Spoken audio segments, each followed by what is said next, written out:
자, 이 정도는 꼭 알아야 국어 파일, 대성고 프린트 수업을 같이 해보도록 하겠습니다. 제가 이거 수업하기 전에 꼭 알아야 되는 기본적인 지식들을 지난번에 수업도 했고 링크도 올려놨기 때문에 다 봤죠? 네. 그지? 그거를 좀 잘 기억한 상태에서 해야 됩니다. 자, 해보죠. 한국어 표기 양대 원칙에서 소리나는 대로 적되 의미를 밝혀 적는다 이렇게 돼 있거든요.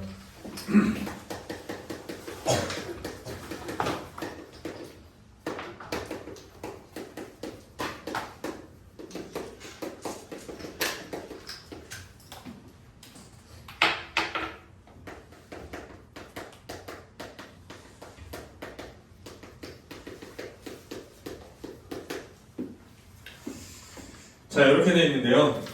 자, 이 소리나는 대로 적는다라는 것을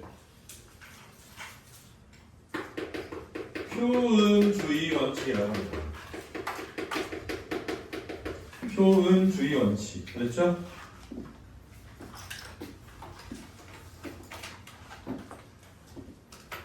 그렇죠? 근데 원래 우리 한글 자체가 표음 문자예요. 뜻을 적는 게 아니라 소리를 적는 문자입니다. 그래서 표음주의 원칙이라고 하고요. 그렇죠? 다른 말로 이제 음소적인 표기다 라고 하는데요. 음소는 음소와 음소가 있거든요. 그래서 음문이에요. 그렇죠? 이 음소라는 것이 사실 소리죠. 소리. 그렇죠? 소리를 적는 표기다. 이렇게 되어 있습니다. 일반적으로는 여러분 있잖아요. 이렇게 되면 이어 적기 돼요. 일반적으로 이어 적기가 됩니다. 그렇죠? 자, 예를 들어서 뭐 어깨 그러면 어깨 이렇게 적죠. 그렇죠? 소리는 안 들거든요. 어깨 이렇게 적죠. 그죠? 이렇게 적는 거예요. 그런데 의미를 밝혀 적는다 이렇게 돼 있거든요. 의미를 밝혀 적는다라는 것은 사실은 표의주의적인 거예요. 근데 우리는 원래 표문자라서 소리를 글로 적는 형태인데 뜻을 적는 형태는 아니거든요. 얘를 형태음소적 표기라고 하는데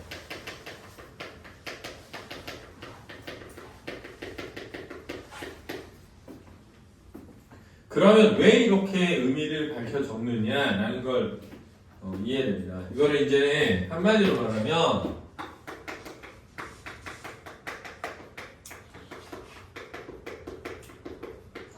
경제성의 원칙이다 이렇게 얘기해요. 문법에서는. 그렇죠? 경제성이라는 뭐냐면 다른 말로 하면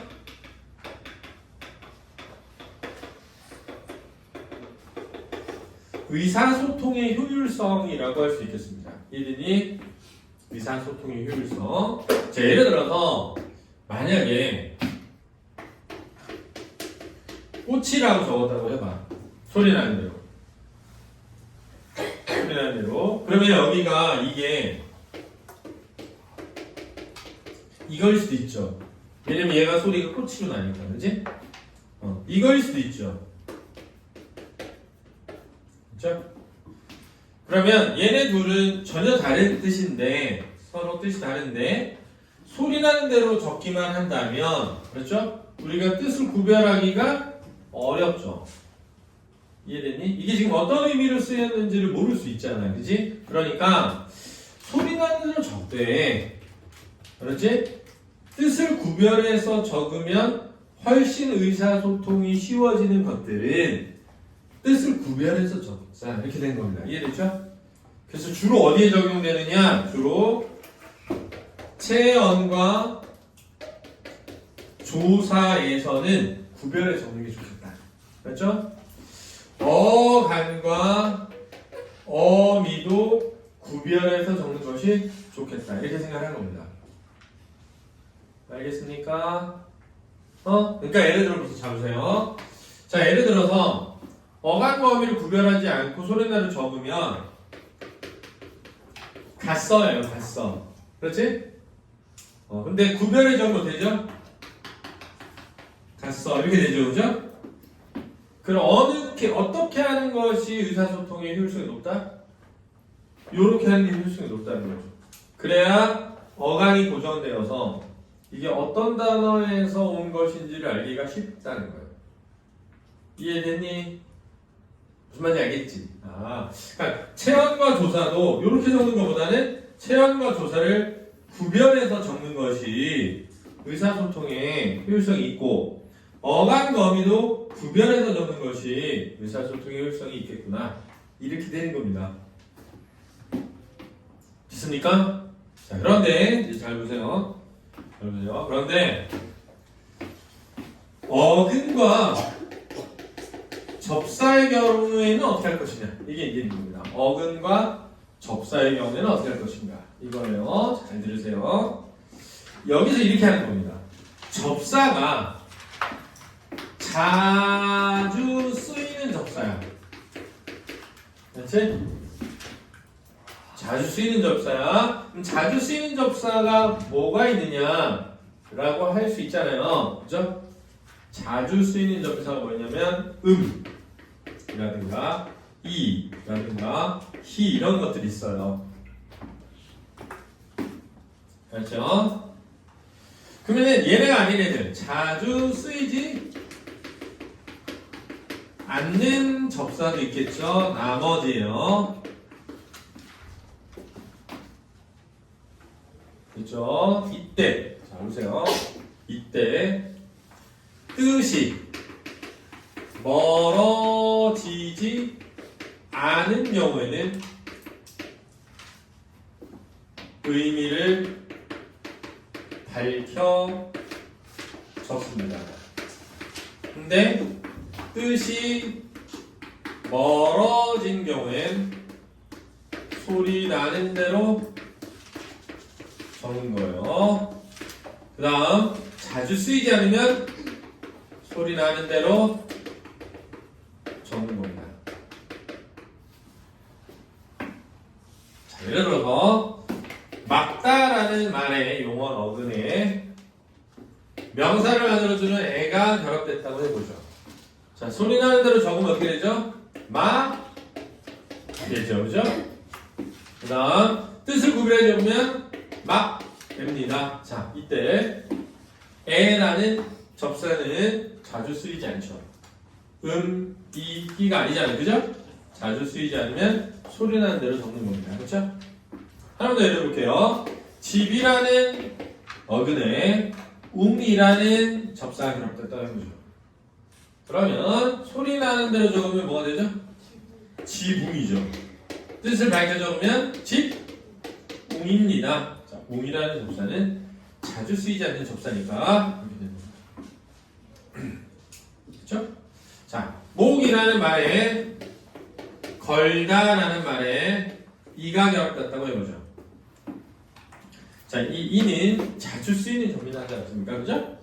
그러면 소리 나는 대로 적으면 뭐가 되죠? 목, 거, 리 이렇게 됩니까? 목, 걸, 이 이렇게 됩니까?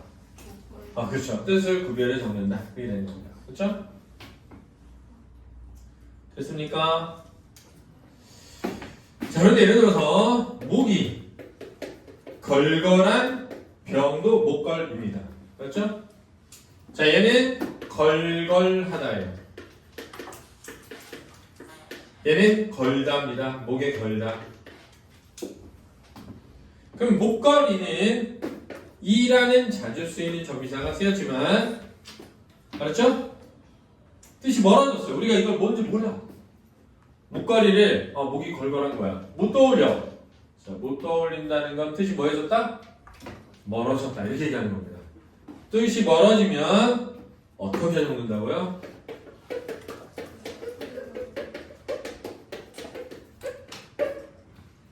소리 나는 대로 적는 겁니다.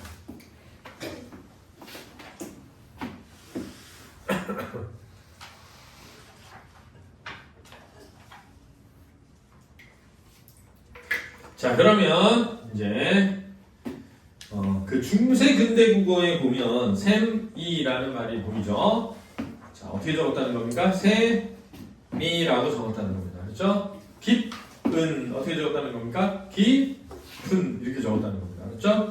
그런데 이게 셈이와 깊은으로 분철되었다라는 겁니다. 표기 보이죠? 자, 여러분 거듭적기 어떻게 적었을까요? 거듭적기 시험에 나왔어. 거듭적기 어떻게 적을까요? 이렇게 적는 겁니다. 잘 보세요. 자, 깊은인데 됐죠? 잘 들으세요. 자, 여기 있는 걸 받침에 한 번 더 적는 겁니다. 알았죠? 이게 거듭적기야. 거듭적기는 근대 국어의 시기에 일어났어. 근대 국어는 몇 세기지? 17세기쯤. 알았니?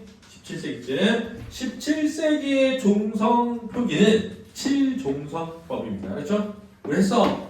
8종성법, 7종성법 이렇게 했단 말이야. 7종성법에서는 기역, 니은, 리을, 미음, 비읍, 시읍, 이음만 적는 거야. 알았지? 그러면 얘를 여기 적을 때 뭐 적어야 돼?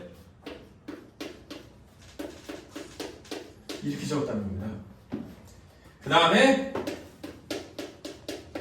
이렇게 적은 겁니다. 지금 여러분들의 프린트는 자, 연철과 분철이 있고요. 자, 얘는 중세국어의 시기의 표기고요. 얘는 현대국어의 시기의 표기입니다. 만약 근대국어의 시기의 표기는 뭐니? 라고 하면 거듭적기를 중철이라고 하거든요. 그래서 중철의 표기를 제가 알려드린 거니까 반드시 알아두시기를 바랍니다.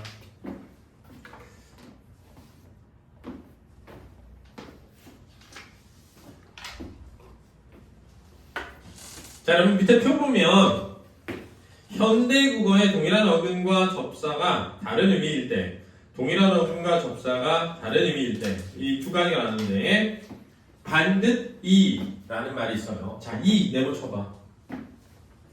자주 쓰이는 전미사니 아니니? 유수지. 자주 쓰이는 전미사야. 자, 반듯이란 말은 뭐가 떠올라? 틀림없이가 떠올라? 반듯하다가 떠올라? 반듯하다가 떠오르죠. 그러면 반듯하다의 뜻일 때는 소리 나는 대로 적지 않고 뜻을 구별해서 적는 거야. 이해되니? 그러니까 반듯이 이렇게 쓰는 거야. 그렇지? 반드시는 뭐야? 그러면 소리 나는 대로 적었지, 그지? 그러면 반듯하다가 떠오르지 않잖아, 그지? 꼭이라는 뜻이어서 반드시라고 적었다는 겁니다. 이해됐습니까? 민주, 너 지금 좋은 거 아니지? 눈을 살짝 감길래 여기 조는가 해서 들어왔습니다. 자, 그 다음에 의문의 변동을 크게 반영해서 구버라 이렇게 되어 있는데 구버라가 아니라 뭐라고 적는다고요? 구워라라고 적는 겁니다. 원래 굽다에 봤으니까요. 그죠? 그런데 의문의 변동을 크게 미반영하는 경우도 있습니다. 서울역인데 이름은 서울역으로 들리지만 서울역으로 적는다는 겁니다. 이해됐습니까? 알아두시고요.